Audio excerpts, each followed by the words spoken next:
തൃശൂരിൽ ഓടിക്കൊണ്ടിരുന്ന കണ്ടെയ്നർ ലോറിയുടെ ഊരിത്തെറിച്ച വീലുകൾ വന്നിടിച്ച് യുവാവിന് ദാരുണ അന്ത്യം. കുന്നംകുളം സ്വദേശി ഹെബിനാണ് മരിച്ചത്. പാതയോരത്തെ ഫാസ്ടാഗ് റീചാർജിംഗ് കൗണ്ടറിൽ ഇരുന്നിരുന്ന ഹൈബിന്റെ ദേഹത്തേക്ക് വീലുകൾ വന്നിടിക്കുകയായിരുന്നു. ലിഷോയുണ്ട് നമുക്കൊപ്പം. ലിഷോയെ, അതിദാരുണമായ ഒരു സംഭവം ഇത് എപ്പോഴായിരുന്നു, എങ്ങനെയായിരുന്നു? ഇന്ന് ഉച്ചതിരിഞ്ഞ് 3 മണിയോട് കൂടിയായിരുന്നു ഈ അപകടം ഉണ്ടായത്. നമുക്ക് നേരത്തെ സൂചിപ്പിച്ചതുപോലെ തന്നെ വളരെ അപ്രതീക്ഷിതമായി ഉണ്ടാകുന്ന ഒരു അപകടം. ആ അപകടത്തിലാണ് ഒരു യുവാവിന് ജീവൻ നഷ്ടപ്പെട്ടിരിക്കുന്നത്. 44 വയസ്സുള്ള ഹെയ്ബിനാണ് ജീവൻ നഷ്ടമായത്. കുന്നംകുളം അടുപ്പൂട്ടി സ്വദേശിയാണ്.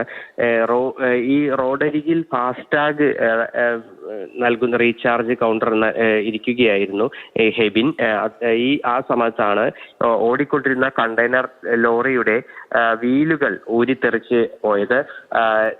ഉടനടി തന്നെ ഈ ഭാഗത്ത് ഇരിക്കുകയായിരുന്ന ഹെബിന്റെ ദേഹത്തേക്കും തലയുടെ ഭാഗത്തേക്കും ഈ ടയറുകൾ ഊരിത്തെറിക്കുകയായിരുന്നു. 2 ടയറുകളാണ് തെറിച്ച് വന്ന് ഹെബിന്റെ ദേഹത്തേക്ക് ഇടിച്ചത്. ഉടനടി തന്നെ ആശുപത്രിയിലേക്ക് എത്തിച്ചെങ്കിലും ജീവൻ രക്ഷിക്കാനായില്ല. തൃശൂർ ജനറൽ ആശുപത്രിയിലേക്കാണ് എത്തിച്ചിരുന്നത്.